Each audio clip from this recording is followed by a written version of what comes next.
you can take the floor, sir. The floor is yours, sir.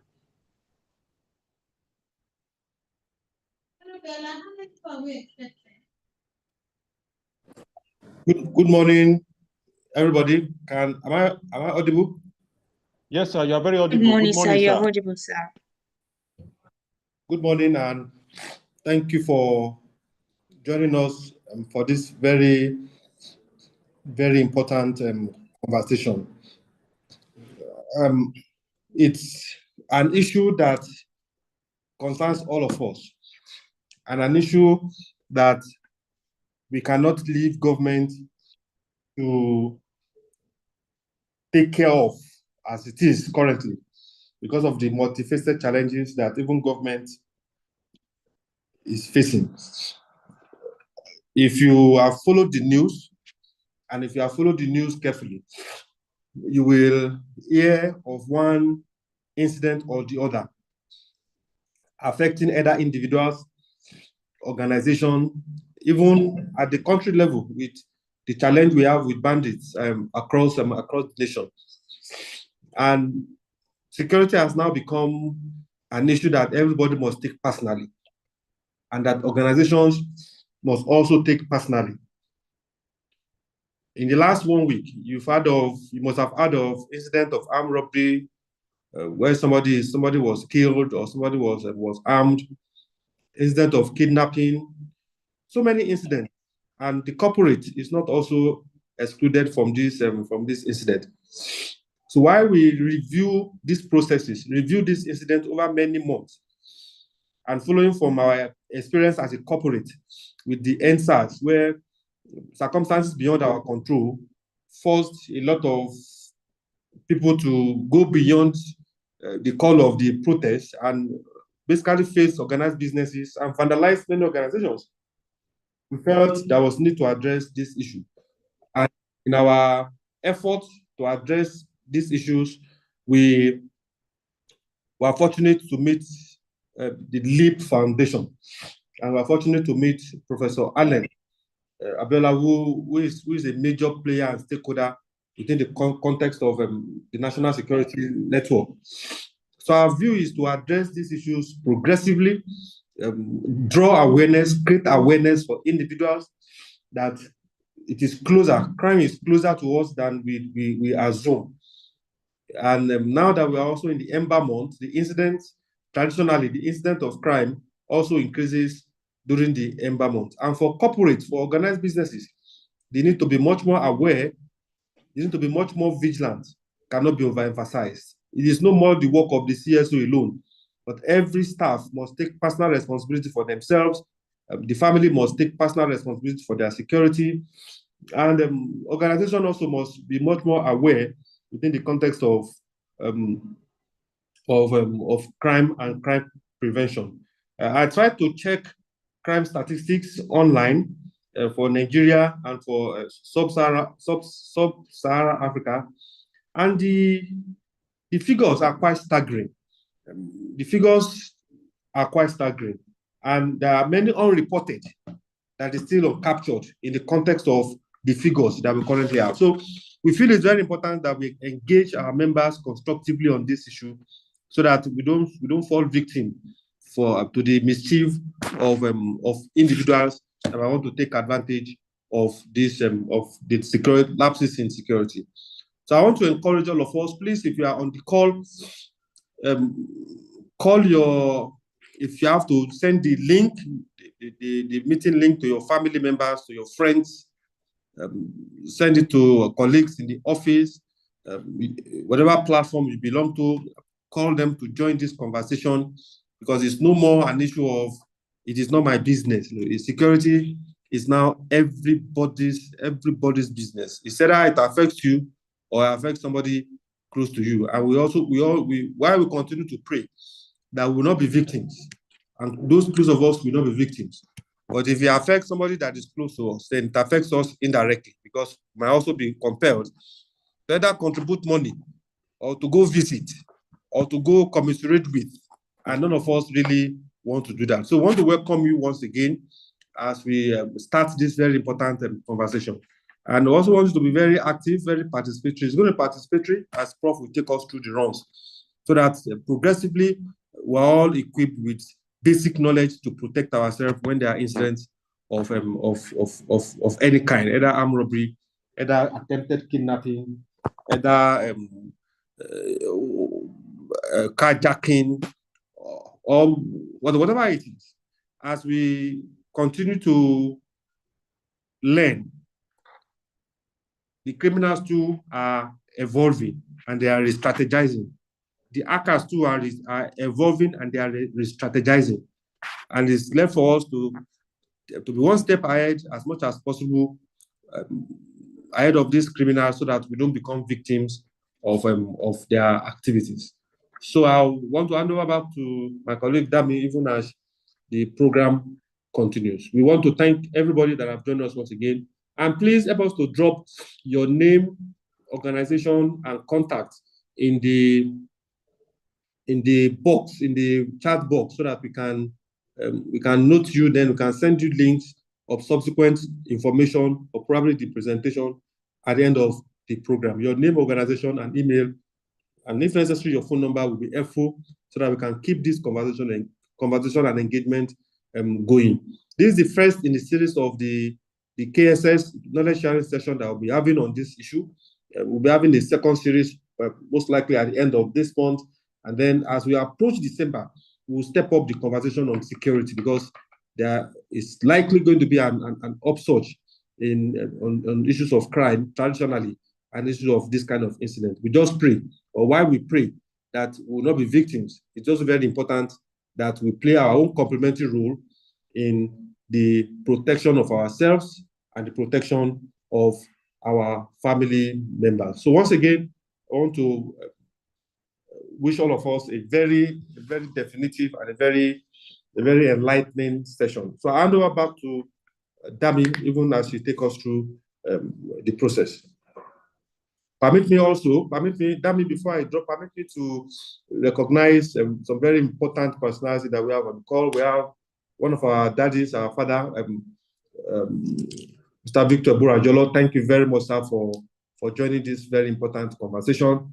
I can also see some members of our governing council want to thank you for joining us, and thank you for taking the time to be part of this conversation. As we progress, we'll also be recognizing some very distinguished council members of NECA that we probably will see on the call. Dami, I hand over back to you. Thank you very much, DG, for that wonderful welcome remarks. And just like the DG had mentioned, it's no longer a matter of just me and myself. So please, if you have any other person that you need to reach out to be on this Zoom call, there is still time. So please, let's forward the link to them. Let them be a part of this conversation. Thank you so much once again, DG, for the welcome address. I would like to yield the floor to Professor Abiola Allen, CEO of LEAP Foundation, for his opening remarks. Professor, please, you have the floor. Thank you, sir. Thank you, Damilola. Good morning, everybody. I believe you can hear me. Just yes, we can hear you. Yeah, thank you very much. Yes, we can hear you. Thank you, sir. Thank you, Mr. Sonny. Thank you, Mr. Wallace, my distinguished DG of NECA. It's really a privilege to be here this morning. You will all agree with me that the primary responsibility of any responsible government is the safety of lives and property.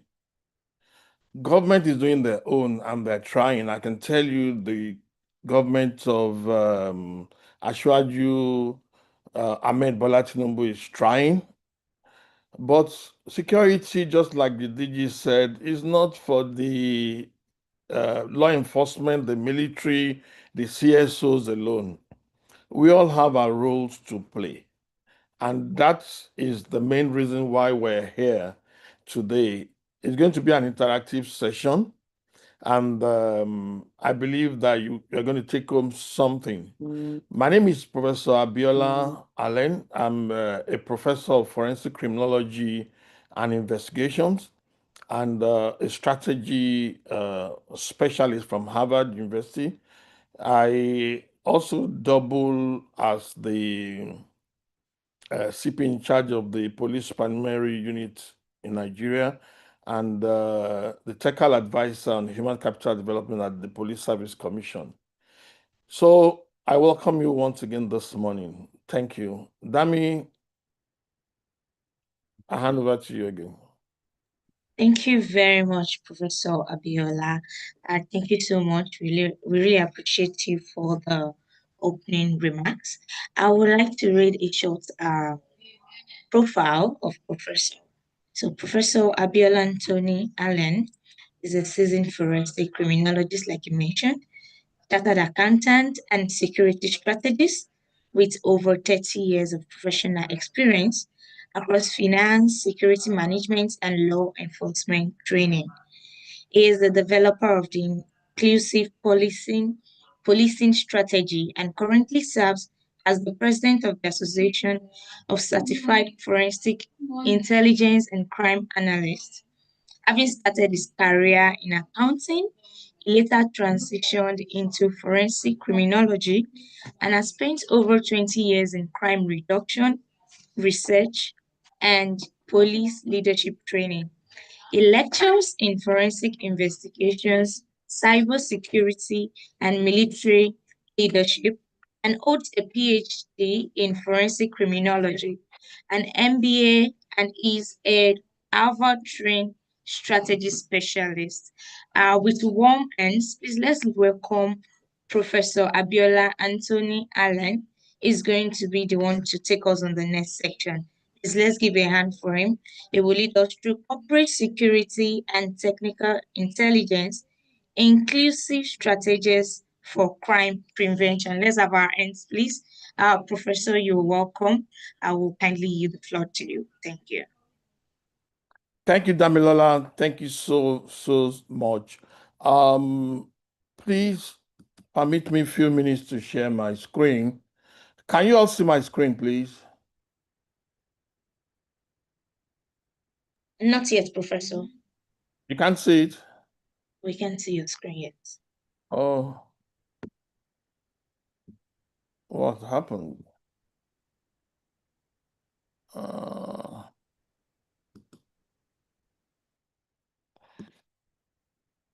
Can you see it now? Hello?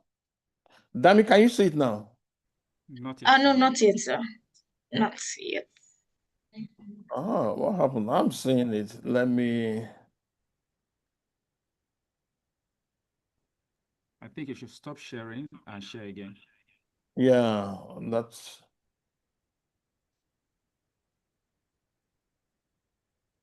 Let me share again.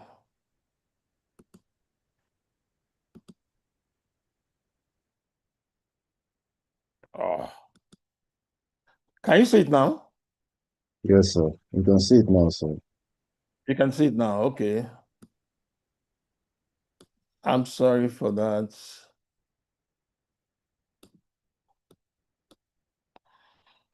All right, gentlemen and ladies, let's hit the ground running.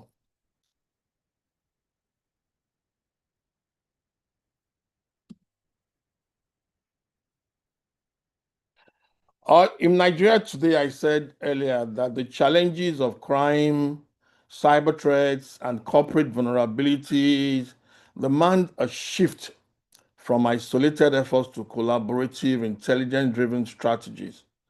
Now, this seminar is designed to help us anticipate, detect, and respond to threats more effectively while building partnership across public and private sectors. Security is no longer just the work of the police or security managers. It's a shared responsibility that safeguards our businesses, safeguards our institutions, and our nation. So once again, I encourage all participants to engage fully share their insights, and leave here not just with the knowledge, but with practical strategies that can strengthen Nigerian resilience. Today's seminar, the learning objectives will be one for each participant to be able to analyze real-life criminal acts and derive corporate security lessons, apply practical personal and physical security measures within corporate and private environments, understand and apply principles of technical intelligence in crime detection and prevention, and then collaborate effectively with corporate security officers, CSOs, or you can call it chief security officers, and the police, which is the main goal of the series of cases that we'll be doing in the security space, to design a robust, inclusive crime reduction strategies. The seminar structure goes like this. We'll start with the welcome and context setting. There'll be an icebreaker simulation where I will ask you to spot certain security gaps. Now, we're not going to give you the opportunity to speak now, but in the chat box, just type in your response. We'll capture it. All the chats will be saved, and then I'll be saying it anyway. Module 2 has to do with real life criminal case analysis. We are going to have a case simulation on the recent real life case of a corporate fraud and insider collusion or an armed robbery of a corporate facility. Module 3 has to do with personal and physical security drill, interactive drill. Oh, we assume you are the target, and then we present you with 3 scenarios. There are hundreds of scenarios, but for time sake, we're going to present you with 3 scenarios where you go to the ATM to withdraw late at night, and then second one is the corporate staff commuting on insecure routes. Maybe you closed late, or you need to do something, and late in the night or late in the evening, you decide to commute on an insecure route. Then office visitor without proper identification. We can have small group role play response and mitigation. Physical security layering demo, access control, CCTV perimeter security, evacuation drill basics. Module 4 takes us to technical intelligence and cyber security simulation. We are going to have a simulated cyber attack. Each and every one of us will be shown a phishing email disguised as human resource payroll update. Some workers fell for it and revealed vital corporate information. Group work, we're going to ask you to state how technical intelligence, threat monitoring, data analysis, early warning systems can prevent such attacks. You are also expected to send your response to the chat box. Module 5, networking of CSOs in your various organizations and the police, a joint simulation. So we're going to have a scenario, a kidnap for ransom threat against the corporate executive. We will let you know how to develop a 5-step crime reduction strategy. And then module 6, a wrap-up and action commitments. Key security principles are synthesized. Participants are expected to write down at least one immediate security improvement that they would implement in their workplace. Then announcements by NECA of a follow-up, a quarterly, monthly, bi-monthly security and intelligence roundtables with CSOs and the police. methodology, a little case analysis, dissect actual criminal incidents, facilitator-led demonstrations, some practical exam. If it is face-to-face, would have had more practical demonstration, and then commitment to action, personal and organizational pledges. The expected outcomes are: one, workforce empowered with practical corporate and personal security strategies, better integration of technical intelligence into corporate risk management, stronger NECA corporate police CSO collaboration on crime reduction in Nigeria, tangible security improvements, action plans from participants. So we kickstart module 1. Now, I want you to look at this image very, very well. Look at it. Imagine you walk into a typical corporate office environment. Let me describe what you're going to see. As I go along, listen carefully. Just imagine yourself in that corporate office environment. And as you go along, listen carefully and note down any security lapses that you can identify. Let me help you to explain the scene description.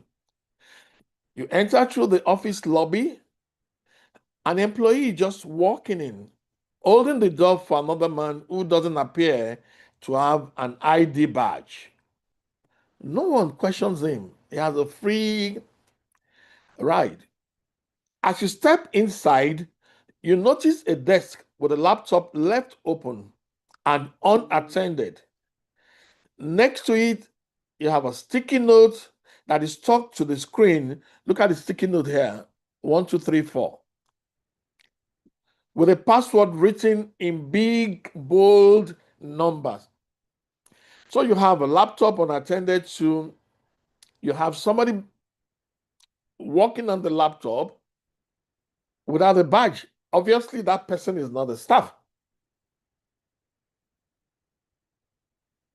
Across the room, you see a CCTV camera, but it's pointed at the wall, leaving a large area, including the entrance and reception, completely uncovered.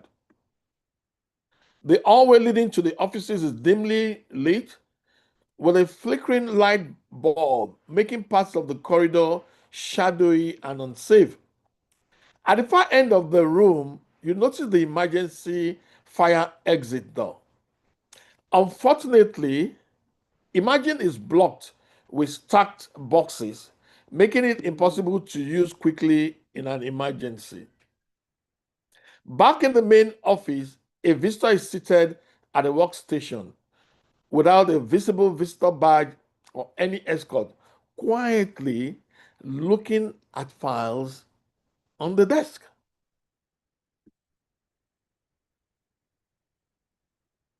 So the challenge question for each and every one of us is this. Based on my description, how many security lapses did you spot? Quickly, in the next 2 minutes, just type them. I want to see the charts. I want to see if my participants are flowing with me. Okay, just type your whatever lapses you see. Quickly send them, okay? I'm not seeing any charts. Please respond. Even if just one. Okay.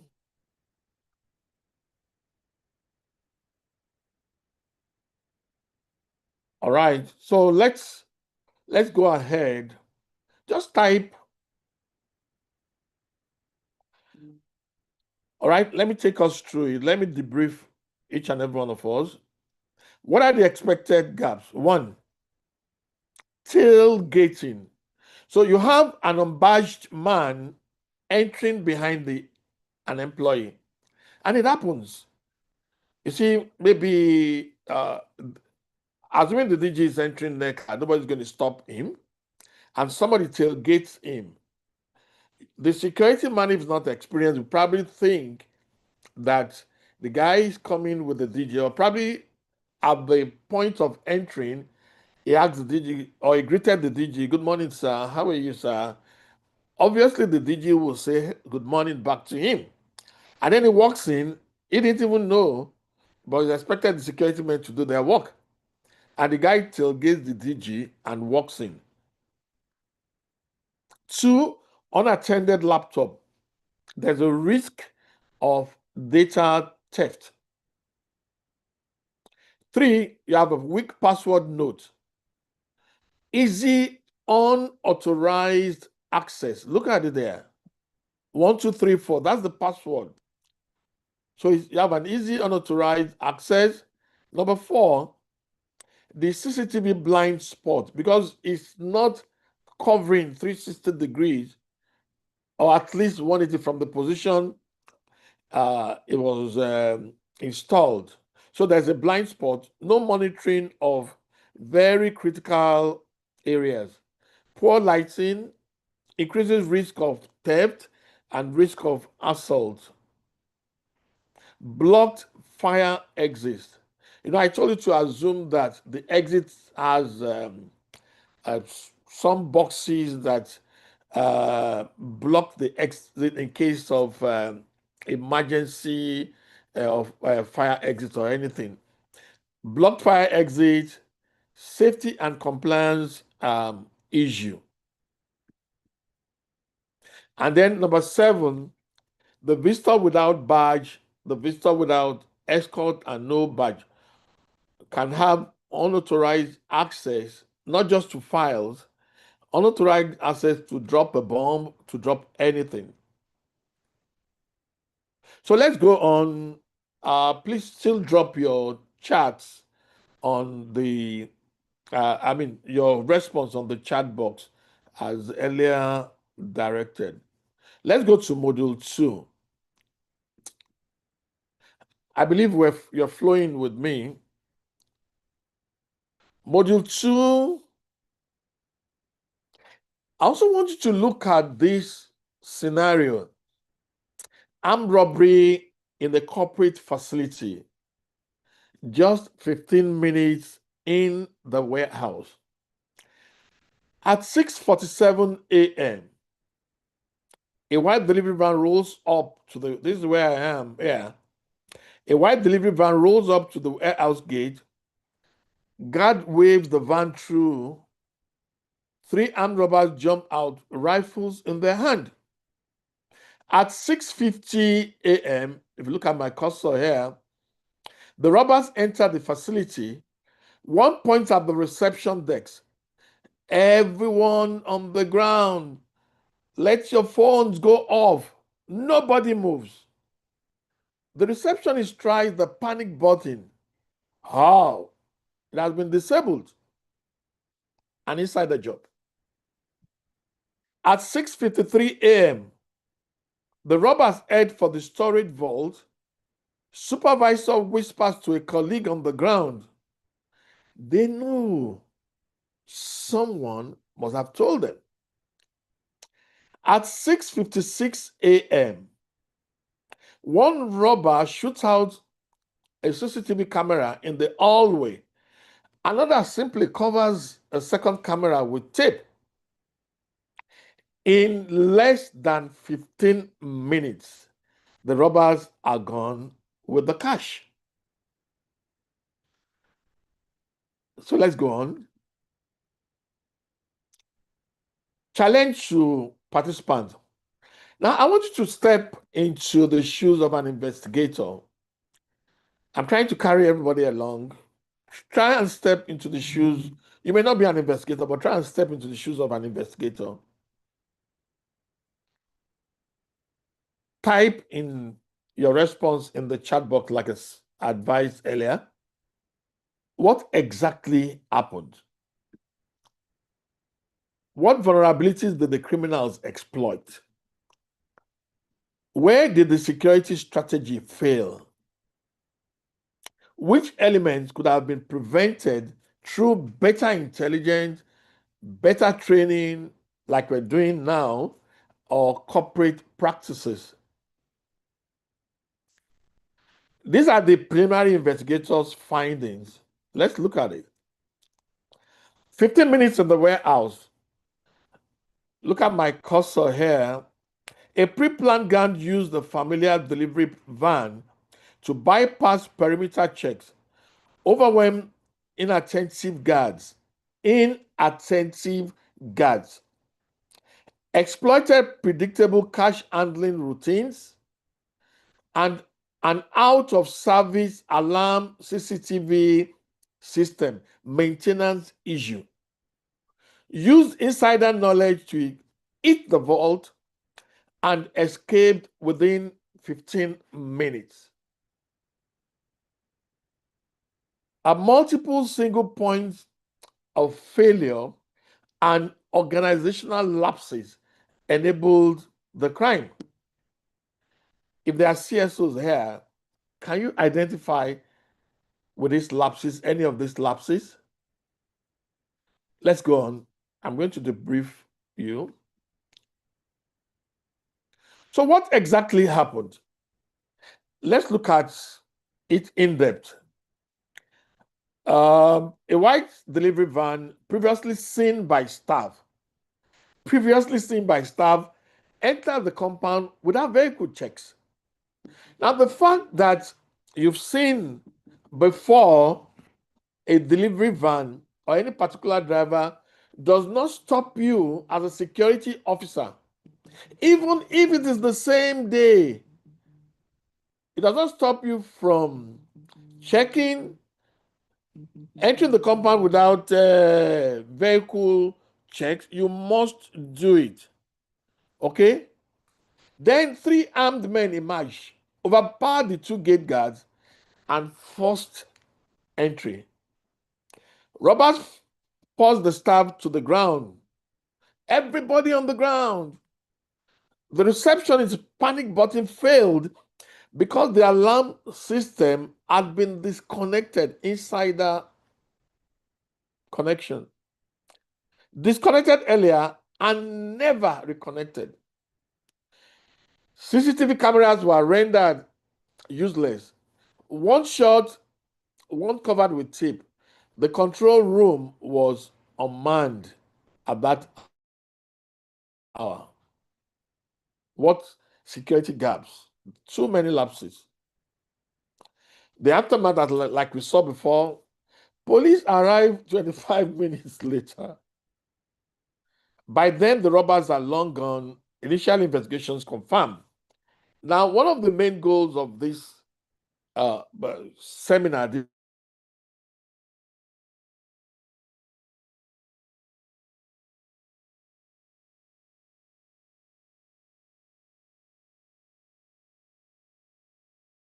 this series of you get a response not 25 minutes after the robbers are long gone and very far away. Let's go on. My take. Police arrived 25 minutes later. By then, the robbers are long gone. Initial investigations confirmed that the robbers had inside information about cash movement schedules. Guards were poorly trained and inattentive. CCTV coverage had blind spots and no redundancy. Access control was weak, no vehicle checks, no ID verification. The panic alarm was out of service. Maintenance.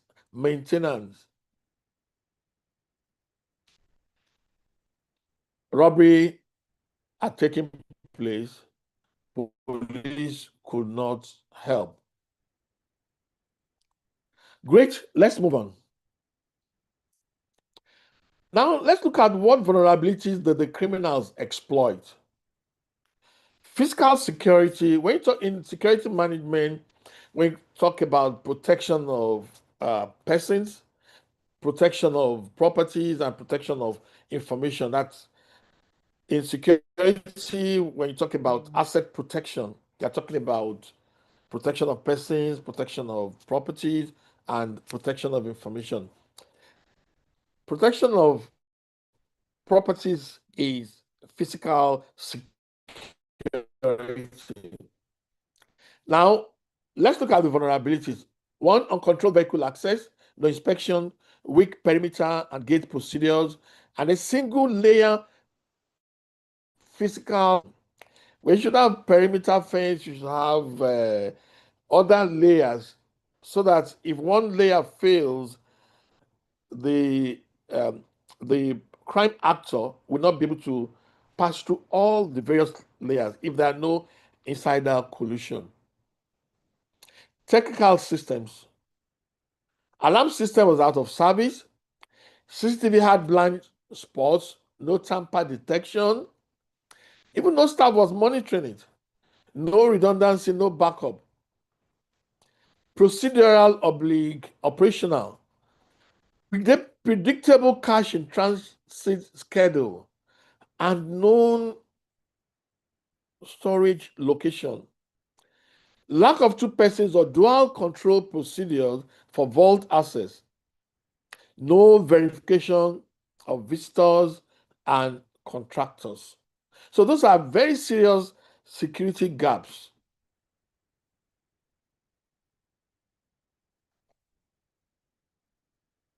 Human/insider. There's a strong indication of an insider knowledge. The robbers knew exact timing and locations. So as an investigator,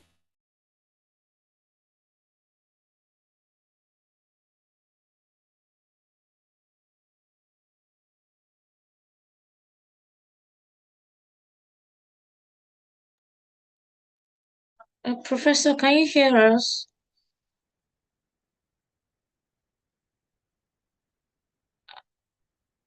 Apologies, I think our professor is having a network glitch. Sorry, Dami, just before Prof will come in, as Prof was taking his session, I've been taking notes, as it were, and also reviewing our own operational structure in the office, and also in the residence, because 2 days ago something was posted in our estate platform that a duplex, an unoccupied duplex, that the house was vandalized. The owner apparently was not in town, and the security or the nephew of the owner came one morning. He normally come to the house to check the flat for the owner and give reports. And the nephew came one morning to check and realized that some people have carted away all the ACs in the house, all the furnitures in the house, almost everything was gone. So they went to the security at the estate, and from investigation, somebody said they saw 4 people drove into the premises around 12 midnight, and around between 12 midnight and 3 a.m., they are driven in twice. They came in, apparently offloaded, took some things out, they came back again, and they also offloaded some things from the house. And the question was that, okay, did the security at the entrance, the security at the main gate or at the subsector, did they actually check the cars that were coming in or going out? Did they actually check the boot? Were the guys coming in, were they accosted by anybody? The sub-estate has security, and the main estate also has security. And that created a big lapse within the context of that incident. They are still investigating what exactly happened, but the reality is that some individuals came in probably with a familiar boss that the security probably knows, and because they've seen the boss before, they felt, okay, there's no need to check this boss, and that became a big issue that we are still trying to that the estate is still trying to resolve. And it also happens within the context of our offices, and also within the context of your own house. The incident that happened 2 days ago, when the lady, the news presenter at Arise, where we had, she was also, she died about 2 days ago. She's a popular news presenter in Arise TV, a popular face on screen, that armed robbers came to her house, and one thing led to the other, and before we know it, we had she was killed, whether by gunfire, whether in an attempt to escape. We don't know, but the story was that there was an incident. Armed robbers came to her house, and she died in the course of that issue. And also another issue of car hijacking that I had a few days ago was still also issue of insecurity issues, and the lack of awareness of the people that were involved. Is somebody that escaped the incident, or somebody that escaped only, or somebody that escaped partially with limited injury, is the one that can actually come and tell the story about this is what happened and now I escaped. But for most people that we've seen, there's no opportunity for them to tell the people what exactly happened, what led to the incident, and how fatal the situation became for them. So it's just important that we keep, I said, keep taking notes. We are also taking notes in the context of our organization as NECA, and also taking notes as individuals to take care of our own personal security. I think maybe colleagues should reach out to Prof and confirm what exactly is happening from his side. But I think for me, we've started on a good note, and part of the things we have learned in this few minutes that we've started has been very fundamental in reshaping or shaping how we are going to engage constructively as per security in our business offices and also at home. So I believe somebody is checking up on Prof just to make sure he joins us back immediately. We want to urge us, please, let's not allow any circumstantial conspiracy of network or whatever to deprive us of this very important conversation. This might just be a conversation that will save all of us, or many of us, some very important fatalities as we approach the Ember Month, as we all know. But peradventure, you have any experience you want to share? You have any incident that also confirm what Prof has shown us? Somebody said the lady tried to jump from the 3rd floor to the ground to escape the armed robbers. That is the lady that we lost. The lady that we lost in Arise. That she tried to jump from the 3rd floor. I was particularly pained because anytime I go to Arise for interview, when I'm in Abuja and I'm in Arise for interview, she's always a constant face among those that conduct the interview for me almost every night. Whenever I'm in Arise, so was somebody that I've sat closely with, somebody that I've seen closely, and it's unfortunate that that kind of incident happened. Peradventure, you have any? Somebody said a similar incident happened in my estate last Tuesday on the mainland. So the experience is when it's close to you, or when it happens to somebody. When it happens to somebody close to you, that is when you actually understand how close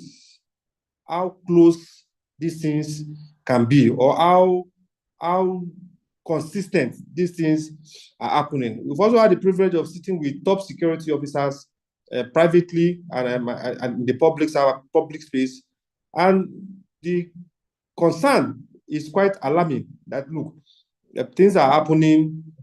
People are getting robbed almost on a regular basis, and for those of us that are living in areas prone to traffic in the evening or in the morning, there was also a conversation that those robbery attacks in traffic might also increase as we approach December period. So it's very important that we all of us, we step up our awareness, step up our strategies, to contain these individuals. If we can't escape it, and if we can't stop it, then we should be prepared to do whatever it will cost us to mitigate those challenges as it were.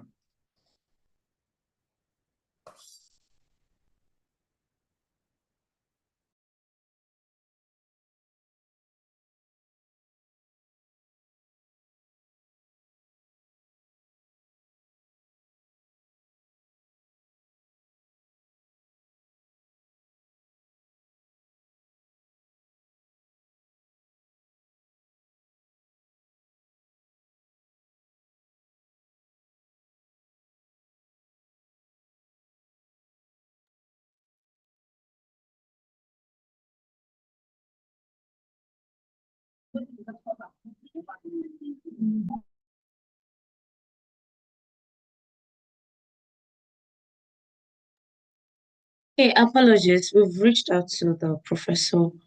He was logged out apparently because of network glitch. He will log in again. So while we wait for him to log in, from the comments, we can see a lot of incidents. And then this is an awareness for everyone to, be security conscious. I think it will we have a lot of assignments from this section. We have to go back to our offices, check our maintenance issue, check our security issue.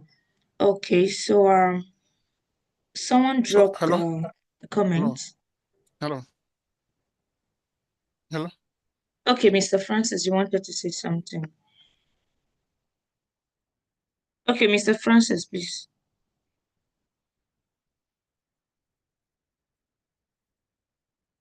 Okay, Mr. Akinshola, you're raising up your hand. Let me hit the floor for you for a short comment. Hello, I was still speaking.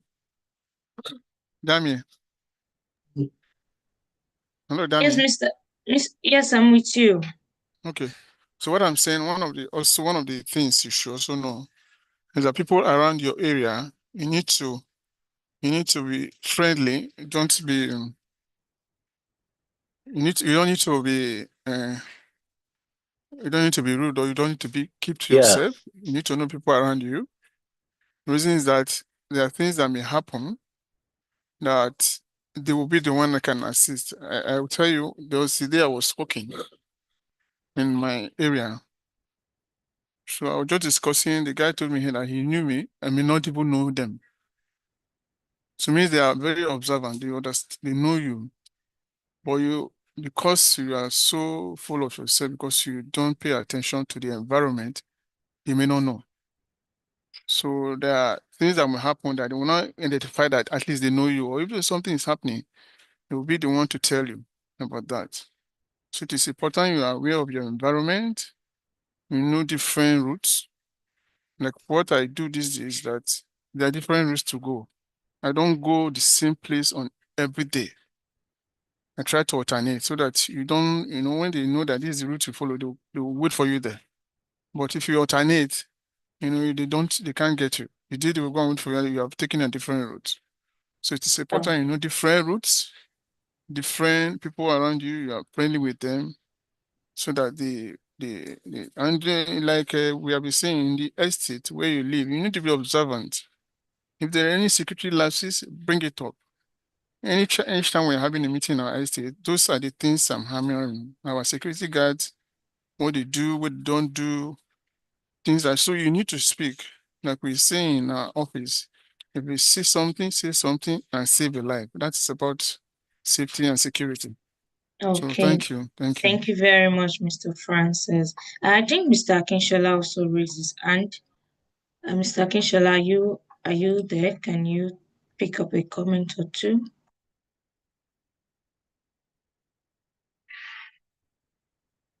Okay. Yeah, thank you. Hello. Hello, we can hear you. Yes. All right. Thank you very much. Also, what I also discovered is apart from poor payment that security guard being paid that we can easily compromise, there will always be an in-house mode among them. Let me give you an example. Something happened around my community. There are some security people who they employed in that community, and they didn't pay them well. So they all told the chairman that by the end of this, uh, by the 30th of this month, they will all resign. They are not more coming again because they are not well paid. Their money is not okay. So chairman head, he said no problem. I can tell you, on the first of the next month, which is the second day, they all told the chairman they are not coming again. They came to rob in that vicinity and they robbed almost all the old shops in that vicinity. And they went ahead and arrested them. And he told them, we told the chairman that we are no more coming. The chairman also agreed that they told them, but the chairman didn't put in place, a proper check or quickly get, or even told them to extend their so that they can get another. So security lapses, all these criminals always make use of those little holes they see when they are encroaching. Thank you very much. Okay, thank you so much for that contribution. Okay, so Mr. Tominiye, hope I got that right. Please, you can have the floor. You have 2 minutes, please. Yes, yes, you're right. I think we need to have a community effort, communal effort to protect ourselves and against criminals. What I'm saying is that the modern world has brought us to a culture where we are so individualistic, like the previous person contributed. So now we need to go back to that communal thing around. Just let's say, for example, organization. Every company in an industrial area, every company in one location, they need to be having meetings together and then be able to inform each other if they observe anything that is not right going on. They also need to have interconnectivity to inform each other. Something is happening in the next compound. And this should also happen in estates. So, but what we see is that the culture of being individualistic has really taken over our culture of being together. So we need to change that. If we don't do that, we can't fight these people. We cannot protect ourselves individually. It's not possible. Okay, thank you. Thank you very much, Mr. Oni. Professor is back. Professor, we just had a short interactive section where you were away. So we had some people contribute also.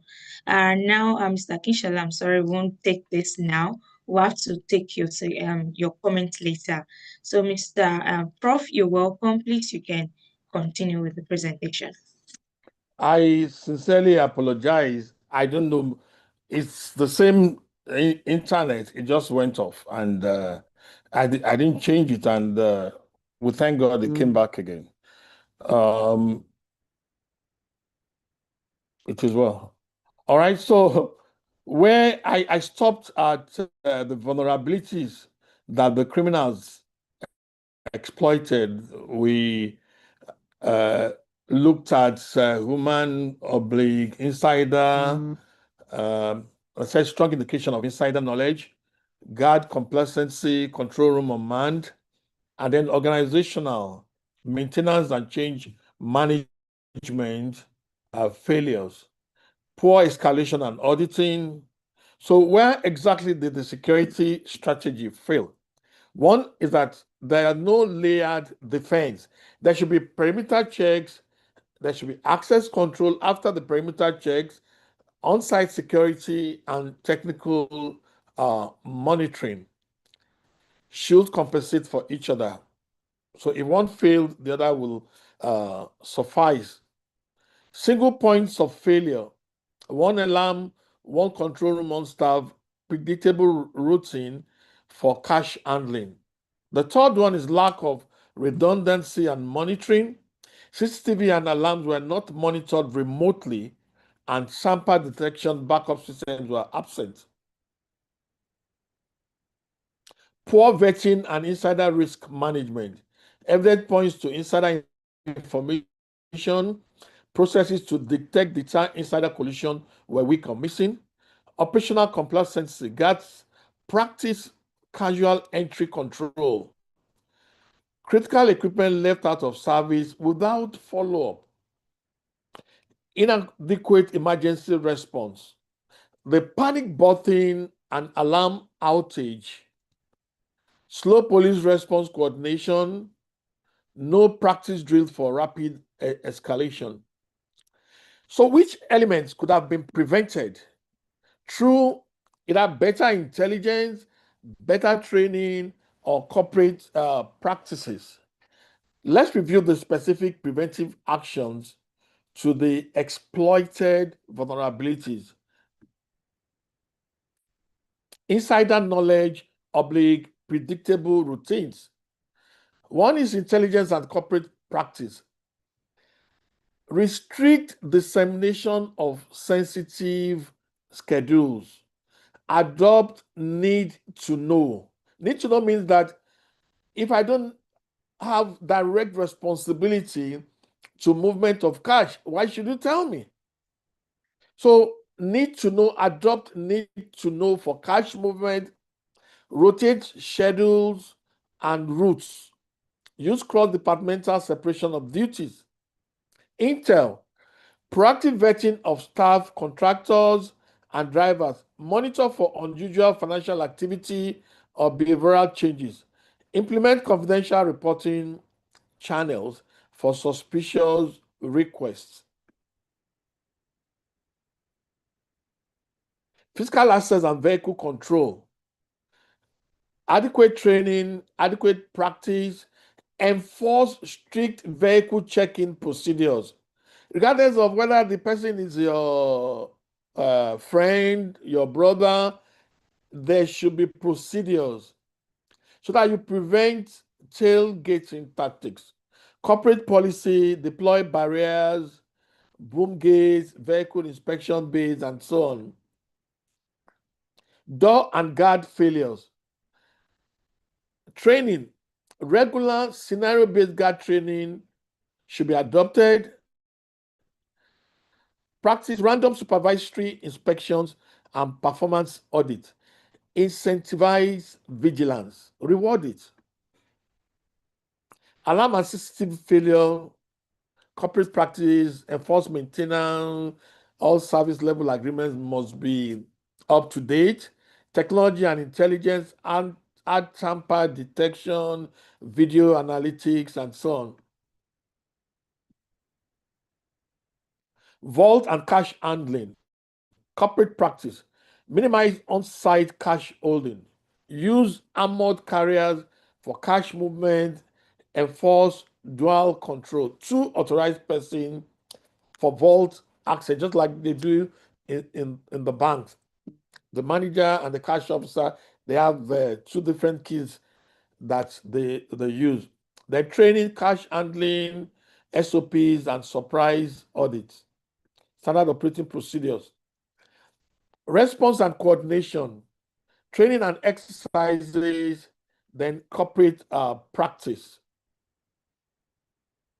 My recommended and prioritized action plan for 90 days.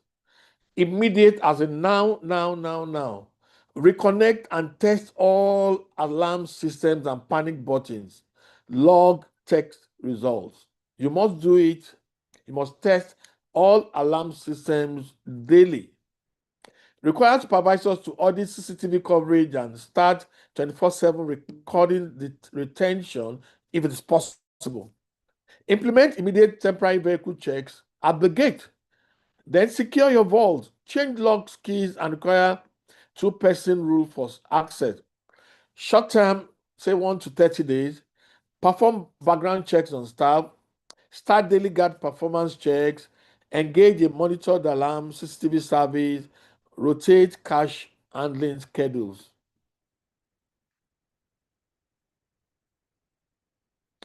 For medium term, 30 to 90 days, install tamper detection and analytic alarms on cameras. If anybody tampers with it, let an alarm be triggered off.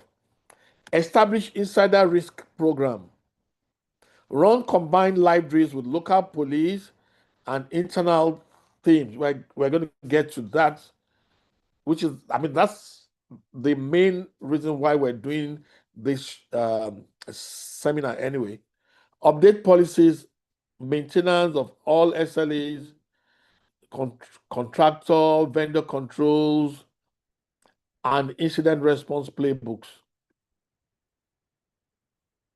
My take, this was a preventable crime of opportunity made possible by predictable routines, complacency, and multiple technical and procedural failures. Addressing this requires immediate fixes. Restore alarms, CCTV, gate checks must be in place, vault controls must be in place, plus organizational changes, insider risk management, maintenance discipline, redundancy, backups, and regular training and drills. If implemented and prioritized over above, the facility's risk profile will shift from a single incident catastrophic to a resilient with layered mitigations. Module 3, I need to move fast now because of time. Personal and physical security drill. Now look at this interactive drill. You are the target. We assume you are the target. You are going to be presented with scenarios, 3 scenarios. ATM withdrawal late at night, corporate staff commuting on insecure routes, and office visitor without proper ID. All right? Let's look at it. You are the target. I've mentioned it. ATM withdrawal late at night, corporate staff commit on insecure route, and office visitor without proper ID. And then the physical security layer in access control, CCTV, perimeter security, evacuation drill basics. So a review from the perspective of the target and the investigator for each scenario.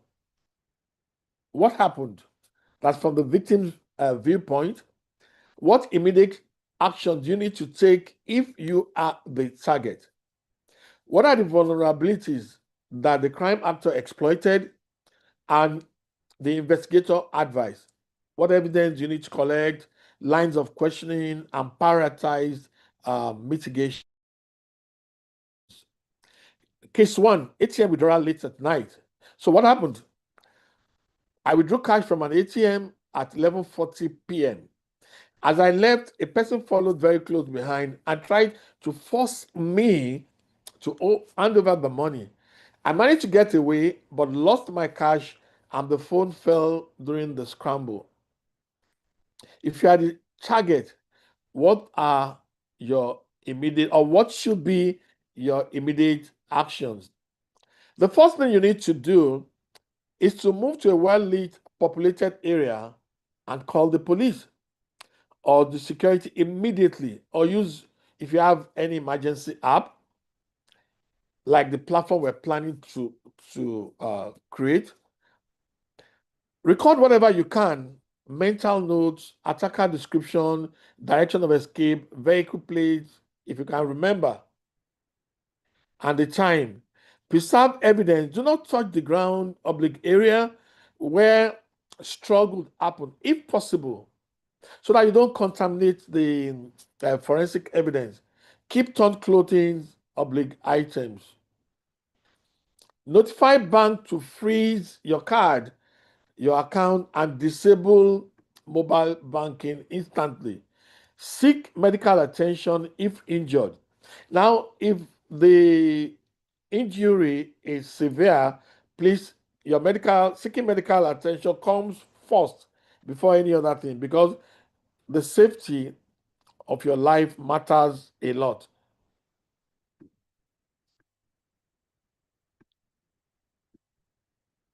So what are the vulnerabilities exploited? Poor lighting, no nearby CCTV camera, Victim was isolated, predictable behavior, lack of emergency oblique escort option. Investigator advice, evidence and actions to collect. Obtain CCTV from the ATM and nearby shops and preserve it immediately. Get back transaction log and precise timestamps.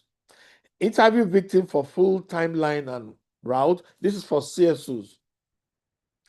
Check mobile phone logs, last known GPS, calls, messages, canvass witnesses, and local traffic cameras for vehicle plates. So what are the prioritized mitigations? In the immediate, alert all staff, oblique security to increase patrols near the ATM after hours. Short days, install verify high resolution CCTV with offsite backups and tamper detection. Medium, which can come in weeks. Personal safety training, avoid high risk withdrawals, use card options, promote cashless alternatives, emergency app rollout with GPS plus silent alarm. Case 2, corporate staff commute on insecure routes. What happened? Staff members commuting home are regularly targeted for snatch and grab and robberies on a particular route because it has poorly lit sections and a known gang operating there.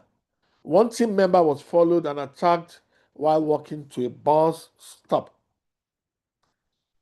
If you are the target, what are the immediate actions? If followed, move to the most public oblique illuminated area or enter a shop or residence, call for help. Call security contact or the local police, share live location with a trusted contact, report the incident to employer security so patterns can be recorded. Now, there's something we call recidivism. A thief is always a thief. You find out that the patterns, if properly documented, will be recorded, and police can use that to apprehend the criminal actors. So what are the exploited vulnerabilities? Predictable routes and schedules, lack of corporate commute policy or escort arrangements, no route intelligence, no reporting of hotspots, inadequate liaison with local policing or transport providers. Advice from the investigator, the evidence and actions to collect.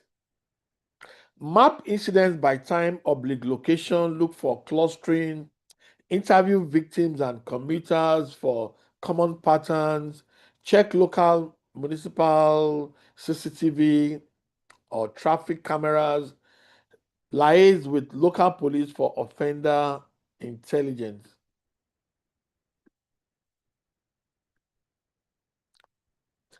Immediate, issue avoid route alert and advise alternative routes and times.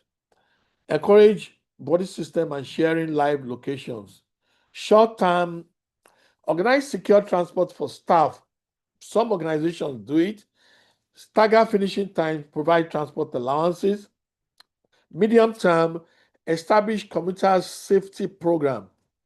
Route risk mapping, secure pickup oblique drop zones, corporate negotiated transport, and regular police. In fact, there should be a regular police CSOs meeting so that you can brief the police on the criminal activities in your work space.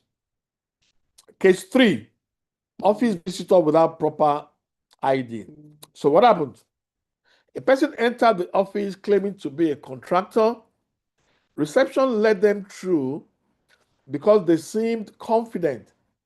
They accessed unsecured decks and later confidential documents were missing.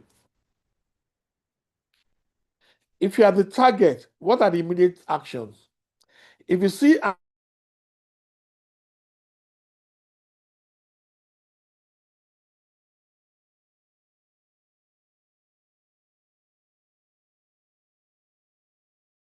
and on alone.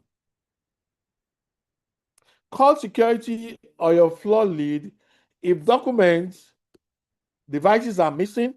Immediately log the incident and secure sensitive information. Change your password, disable accounts tied to the device. Vulnerabilities exploited. Poor visitor check protocols, no ID, no escort. Reception lacked verification tools, training, unrestricted access to open decks, no visitor logs or badge printing enforced. And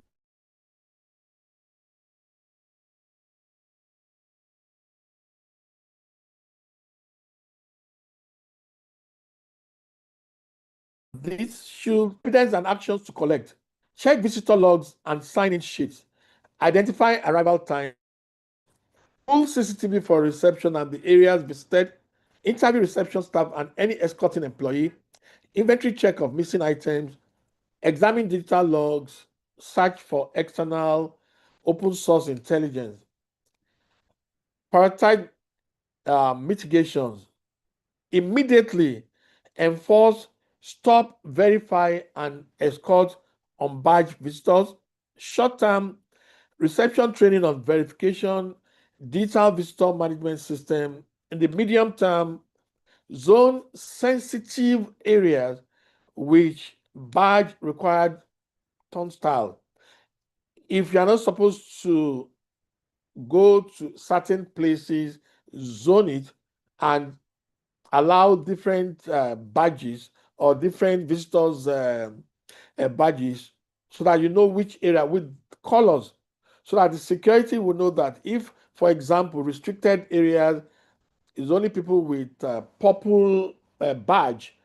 If you see a blue or a red badge, you know it's not meant for this area. The security personnel can quickly prevent that intruder from going into restricted area. Physical security layering demo access controls. What happened? And this is a hypothetical scenario. I want you to imagine a facility where access control is a single door with a single guard.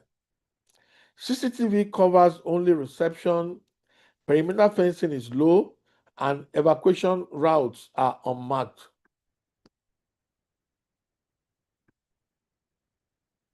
If you are the target, what are your immediate actions?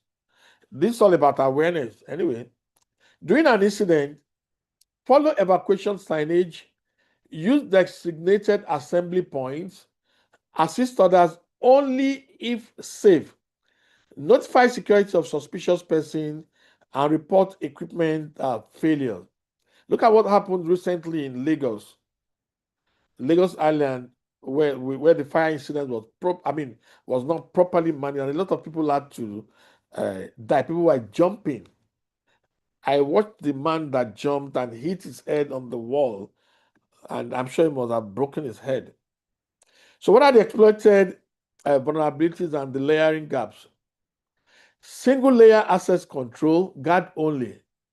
There could be human error or coercion disables entry control. CCTV blind spots and unmonitored feed.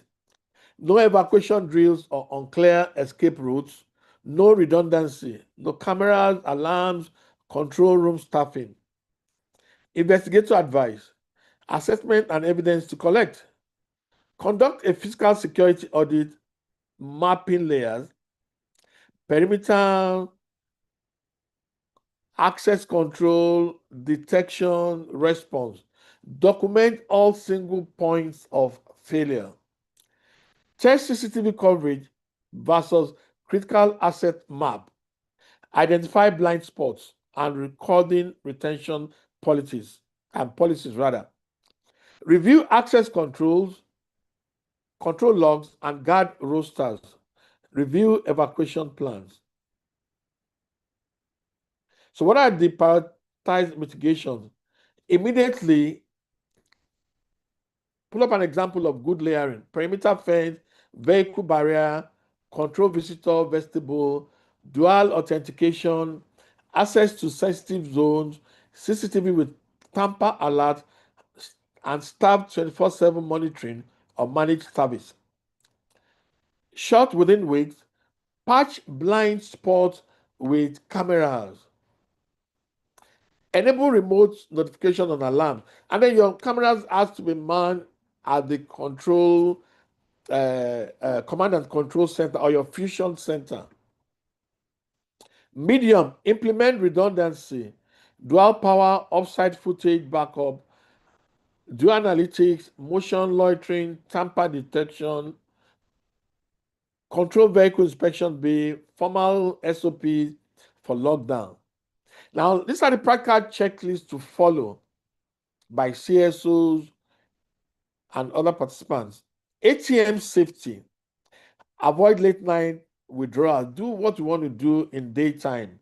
Commuter safety, vary your routes of the time, use group transport or buddy systems, corporate supported secure shuttles, and hotspot route mapping. Visitor management, always verify ID, pre-register visitors, print temporary badges, enforce escorted access, especially to restricted areas. Layering fundamentals, let there be perimeter fencing, access control, detection, CCTV, alarms, response, guards, police, in case there's any criminal incidents. Then recovery, remove single points of failure, hard redundancy, test frequency with frequent drills. Module 4, simulated cyber attack. Participants are shown a phishing email. We just take this as your phishing email, disguised as HR payroll update.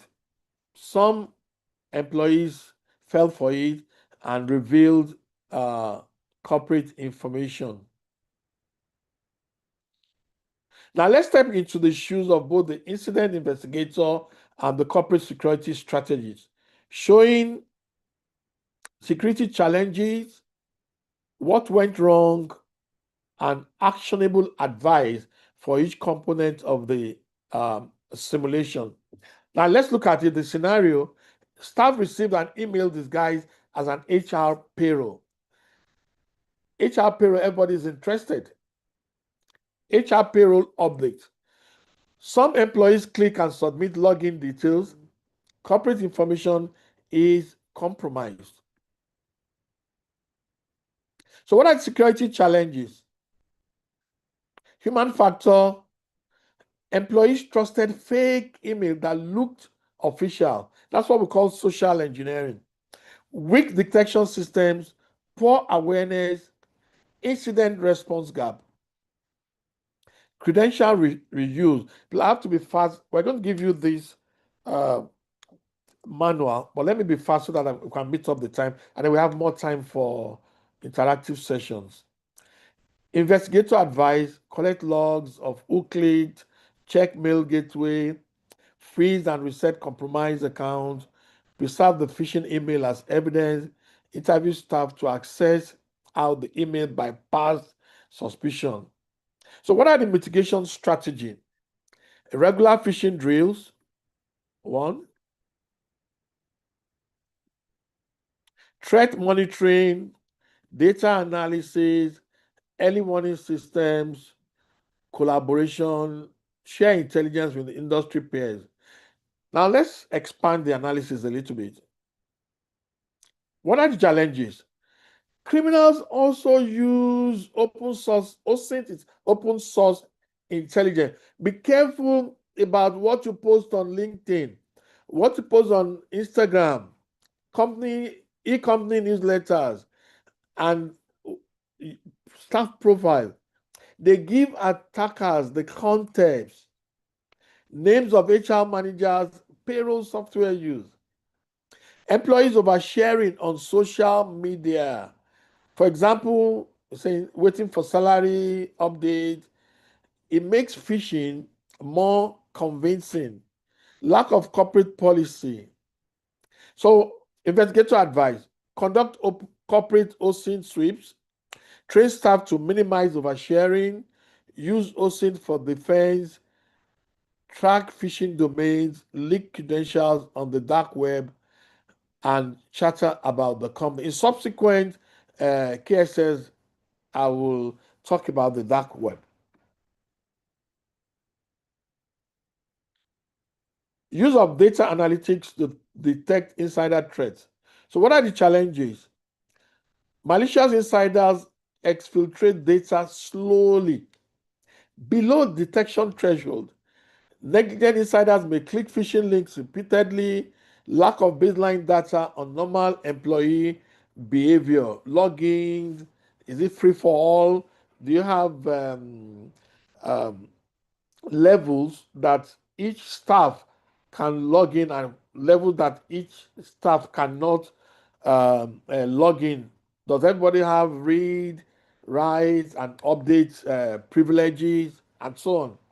Investigator advice: implement user and entity behavior analytics (UEBA) to flag unusual activity, cross-reference HR data, ensure strong privacy and compliance safeguards. Mitigation strategy: combine tracker monitoring with corporate HR intelligence, run red team insider threat simulations, educate employees. Most insider threats are negligence, not malice. Awareness is key. AI-powered surveillance for crime prevention. So what are the challenges? Cyber physical convergence. Attackers may use both digital, that is hacking the CCTV, and physical method, tailgating, that is following in well-known staff. I gave the example of how somebody can tailgate either the DG or any of the directors or a senior staff that is that ordinarily will not be stopped. CCTV footage often goes unwatched, making it reactive, not preventive. So in your command and control center or your fusion center, somebody must be there watching the footages so that you can see unusual and quickly raise an alarm for an unusual activity. AI misuse risks, bias over surveillance, false positives. Investigator advice: deploy AI-enabled video analytics for anomalies, for integration with access logs, for cyber physical fusion. Audit AI models. Train your bots to suit what you want, for accuracy, for compliance with data protection laws. Train staff on interpreting AI alerts. So what are the mitigation strategies? Use AI as an augmentation, not replacement of human guards and analysts. Pair with layered security, human patrols, access control, SOC analysts. Establish clear escalation protocols. For this session, what are the key takeaways for participants? Phishing attacks succeed because humans are predictable, but technical intelligence and layered defenses make them far less effective. OSINT is double-edged. What attackers know about you, you must know about yourself first.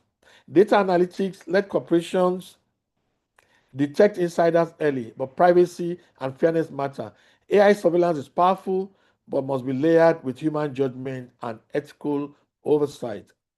Module 5, networking with CSOs and the police, a joint simulation. So we're going to look at the scenario: kidnap for ransom threat against a corporate executive.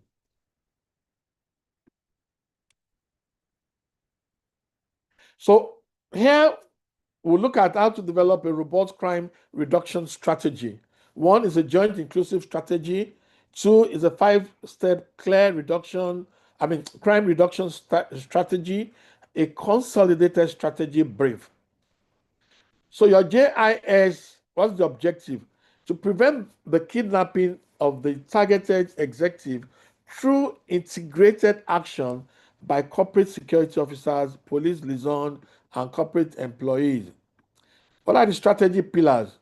Intelligence gathering and sharing, stakeholders coordination. So what are the preventive corporate security measures? Executive transport, residential security, office security, employee awareness, and contingency planning, evacuation drill for executive. You should practice. Police CSO joint response team. The networking, don't wait until there's an incident before you network with the police. Have a pre-arranged hosting negotiation team, negotiation unit briefed and on standby. Continuous monitoring and review. And let me say it, please. There's a very high level of kidnapping that is going on in this country today. Let's be very, very careful. One of the cases would be on anti-kidnapping strategies. So 5-step crime reduction strategy. 1 is intelligence integration. 2 is secure movement protocols, stakeholder communication channel, employee awareness and leak prevention. 5 is emergency response and contingency planning. I'm going to give you the slides, so don't worry. This is the consolidated strategy brief for participants. A situation summary, the indicators, the strategic response, agreed action plan, just like we have in the 5-step strategy, the integration, the secure movement protocols, stakeholder communication channels, employee awareness and leak prevention, emergency response and contingency planning. The outcome expected is an enhanced executive protection, strengthened CSO police employee collaboration, which is our main goal. Reduce risk of successful kidnap for ransom execution. And Module 6, wrap up an action commitment. Now, we expect that each participant will have their immediate security improvement. Say to yourself, one change that I will implement today, put the date, the support you need, accountability, and then just tick, I consent to NECA collecting this just for follow-up. So key security principles: 1, anticipate, prevent, detect, respond, recover. It is worthy to note that these principles are not linear, but cyclical. Each recovery phase fits into anticipation for the next cycle of threats. I said earlier, please write down 1 immediate and practical security improvement that you want to implement. Examples can be enhancing access control at entry points, running an internal awareness session on phishing and cyber threats, improving liaison channels between corporate security and local police, updating and testing and evacuation. So many examples that you can work on. Now, participants may voluntarily share their commitments with the group, creating accountability and peer learning. NECA Leap Academy will continue building the capacity of members in security management space. The DG NECA is committed to ensuring that these and other trainings translate into sustainable change. Subsequently, we're going to have I said earlier, quarterly and security intelligence roundtables that will be convened, bringing together corporate security officers, law enforcement, and intelligence partners.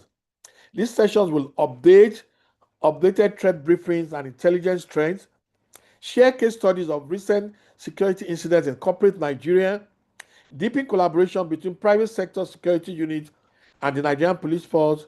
Create a community of practice where best practices are exchanged and institutionalized. This commitment ensures that learning extends beyond the classroom into ongoing professional engagement. Our closing remarks, distinguished DG NECA, officers of NECA and LEAP Educational Foundation, other participants, I wish to sincerely appreciate your active engagement, thoughtful contributions, and above all, your commitment to strengthen not only the security of your individual organizations, but also the collective security of our nation. As we conclude, let me remind you that security is not only about technology, tools, or systems. It is equally a matter of leadership, how we inspire vigilance, shape culture, and drive accountability within our institutions. Each of you now carries a responsibility beyond your job descriptions. I challenge you to serve as security ambassadors, ensuring that awareness, resilience, and responsibility become embedded in the very culture of your organization. The change begins with you. Please be assured that this is not the end of our journey together. NECA LEAP Academy's proposed quarterly security and intelligence roundtables, as well as further training opportunities, will continue to provide you with platforms for collaboration, knowledge exchange, and capacity building. Let me leave you with this thought. The true test of this course is not what we have learned, but what we go out to change. Thank you, and I wish you every success as you translate knowledge into action. My name remains Professor Abiola Len. I'm a professor of forensic criminology and investigation and a strategy specialist. So, ladies and gentlemen, I will see you at the top. Thank you very much, Professor. Oh, okay. I wanted to say I'm not seeing the hands already, but I can see I'm seeing the hands. Thank you. Please give it up for Professor. Thank you so much, Professor Abiola. That was a very insightful presentation. Really learned a lot. Thank you so much. Thank you so much. That's a very good one. So we really appreciate you, Professor. We would like to take just 2 questions because we are behind time. So just 2 questions. I just want. Okay, I have one hand up. Okay, I can't see the hand up. Please, I need just two questions, 3 marks, please. I want to ask the professor before we call it a day. You can also drop your question in the chat box. Okay, I see Mr. Dekoya, you keep going and coming. I don't know, is it your network? Okay, so let me see those ends. I just need 2 to 3 people and then we will round up with those questions. Okay. We can also drop our questions in the chat box, please. Please, while we wait for the questions, please, let's drop our names, our organizations, phone number, and emails, please. Okay, Mr. Dale. Okay, Mr. Dale, yeah. I believe you are back, so I'll leave the floor for you to take your question. Thank you. Mr. Dale, you have the floor.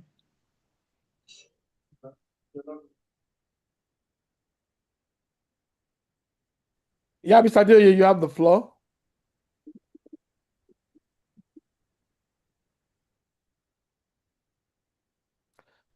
Mr. Adeoye, Okay, you have the floor. I Okay, don't think his can you call network. another person? I don't think his network is too stable. Okay, so during the presentation, there was a question that was dropped. So the person we talked about some scenarios of the people, maybe you go to an ATM card and you are tagged from the back, what you need to do quickly, preserve evidence, take a you record whatever happens and the like. So there was a question that was dropped by Mr. Frank. It says, what if the person commuting on insecure road is not aware that he or she is being followed?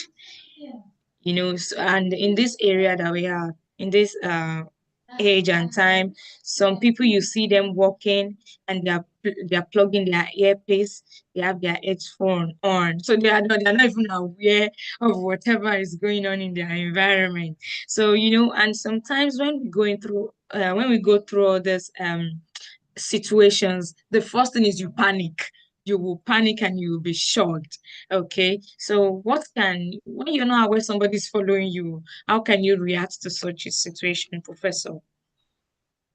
No, you know, I was just going to say it, Damilola, that some people are walking on the road, their 2 ears are plugged, and they are with their mobile phones chatting, they are not seeing anything.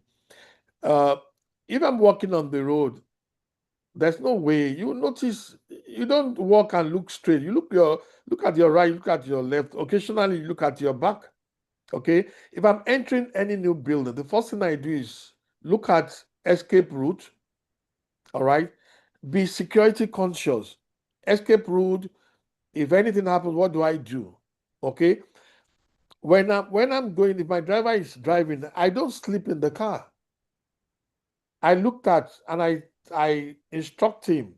All right. There was a day I was going doing the NSAS. We're going to Maryland, and we got to very close to the Maryland secondary school.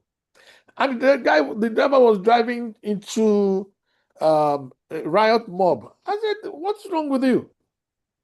No? He said, they're just demonstrating. I said, "You are not serious." We had to we made a U-turn, all right, at Maryland. And I said, quickly make a U-turn. You drive into a mob, you don't know. You don't know what can happen to you. They can break your windscreen. So the most important thing is be security conscious. And then don't go or commute on isolated roads. All right. Make sure you know where you're going, be conversant with the place, and don't walk in isolated roads.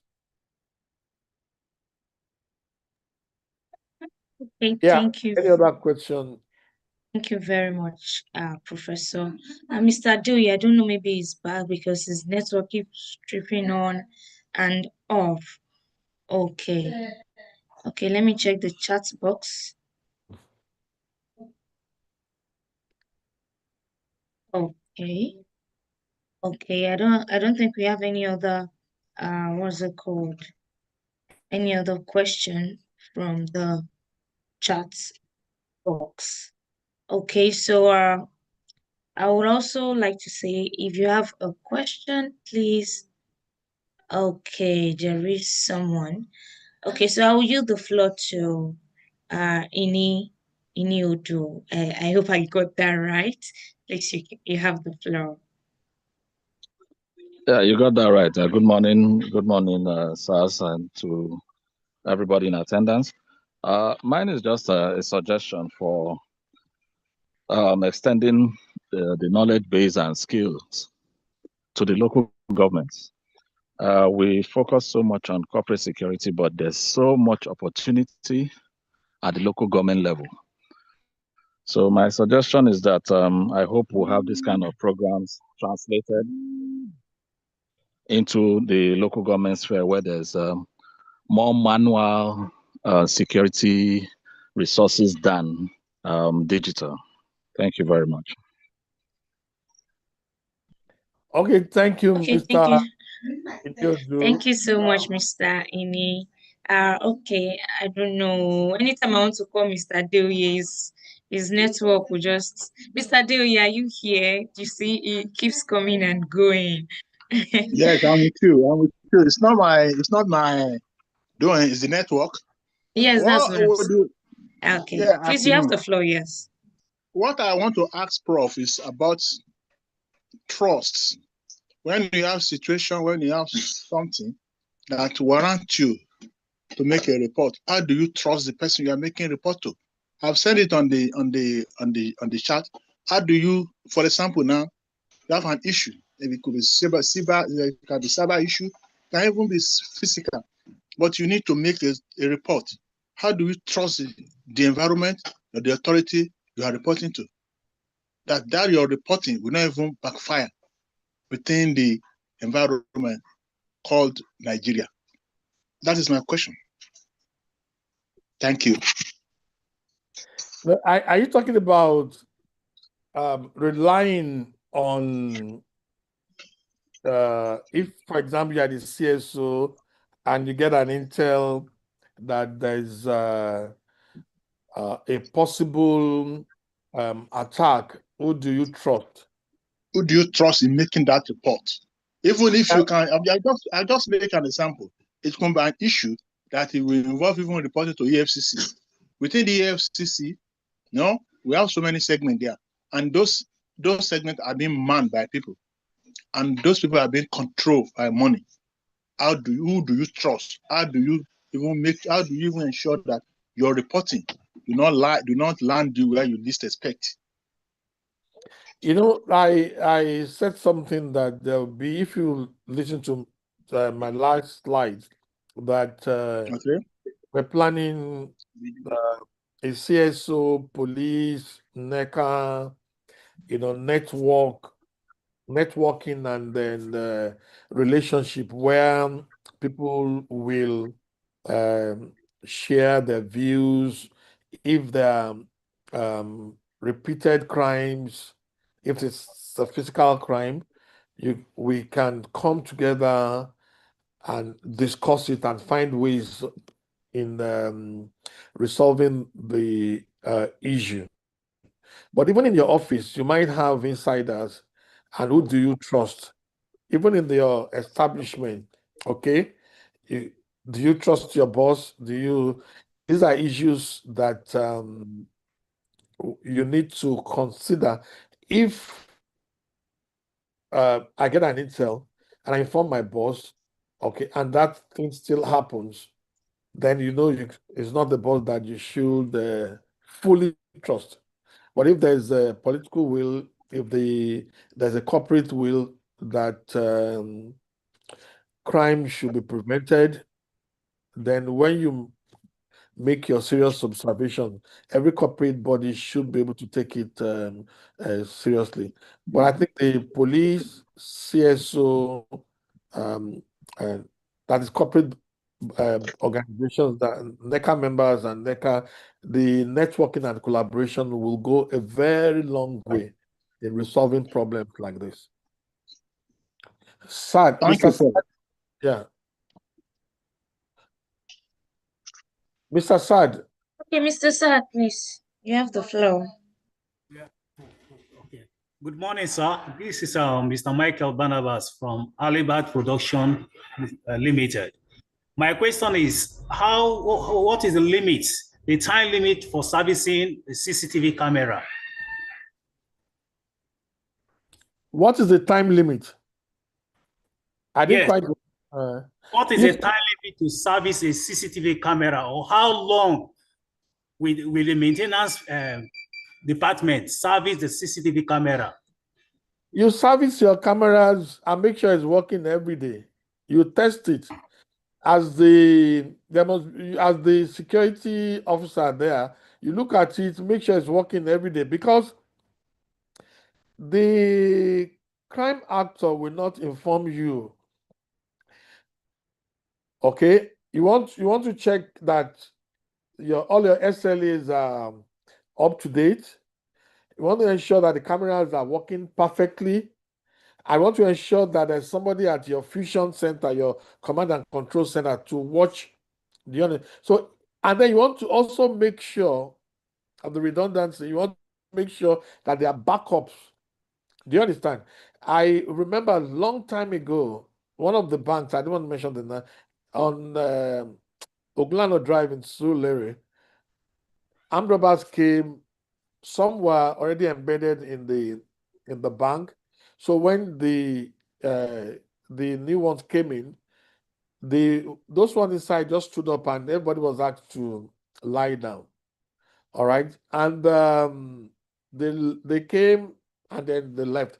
But there was a CCTV and they didn't see, they didn't notice it, and it was recorded.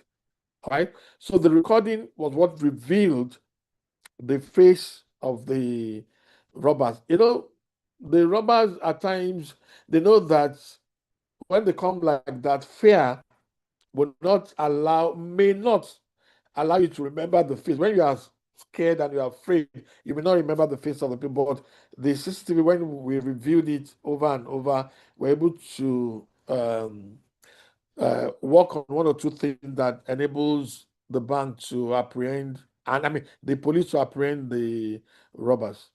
There's always an insider. Okay? So you service it, Yes, sir. all the picture is working and is functional 24/7, 365 days. Okay, sir. Thank you, sir. All right. We have Godwin. Okay, is it Edwin? Edwin, you have the floor. Mr. Edwin, please, you have the floor. You're going to be our last question. Okay, good morning, sir. Good morning, Mr. Edwin. Prof, good morning, sir. I'm a CSP. I trained under you in the Police College in Kenya. Morning, sir. Morning, how are you? Fine, I'm doing well, sir. Yeah, Edwin is a security manager in Niger Dock. This was a very good, decisive, lecture. So I want to please, sir, most of us have the industries of where we do warehousing, we do stacking and others. I'm praying that maybe your next lecture will be opportunity to attend this by the grace of God to capture material movements within facility, within industries like maritime environment where I operate. Please, sir.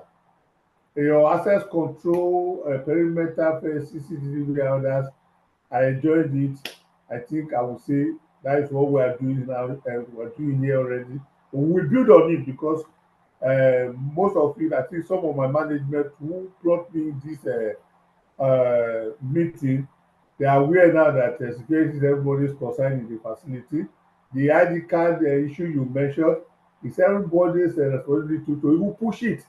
When your team members within your office are not wearing, they will help to remind them, oh boy, go and put on your ID card. But that is the only tool we have for access control for us to know those who are our members within the same environment. So it's key. And as we're taking it away from security, even in the present, to our management staff now, they are aware that they have a role to play to assist security. Instead of calling security all the time, oh, why is this man not doing this, why not doing that? When you see as a management staff, correct it and it will work for all of us. Thank you very much, sir.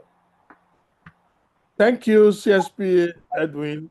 Don't worry, this is just the beginning of the KSS. We're going to have so many of it, and different security topics will be addressed. Thank you once again. Thank you very much, Professor, once again. Thank you for the wonderful presentations. I personally have even learned a lot, and I know that our participants also have learned a lot. Thank you so much. I would also like to just emphasize that familiarity should not override protocol. Yes, familiarity should not override protocol. Thank you so much, Professor Abiola. We really are glad that you decided to take this section with us. Thank you so much. On this note, I would love to call Mr. Shion, Project Executive, to take the closing remarks. Mr. Shion. Thank you very much, Damilola. Distinguished participants, ladies and gentlemen, on behalf of the Director General of NECA, Mr. Adewale Sumatoyorinde, it gives me great pleasure to deliver these closing remarks at the end of today's knowledge sharing session. on corporate security and technical intelligence, inclusive strategies for crime prevention. First, let me extend our sincere appreciation to Professor Abiola Allen for the powerful and insightful presentation delivered today. Prof, your depth of knowledge, clarity, and practical strategies have truly enriched us all. And we are grateful for the wisdom you have shared. We also deeply appreciate our able Director General for providing the platform and the opportunity for meaningful conversation like this to take place. This reflects NECA's unwavering commitment to ensuring that our members are well informed, well prepared, and well supported in navigating critical issues such as corporate security.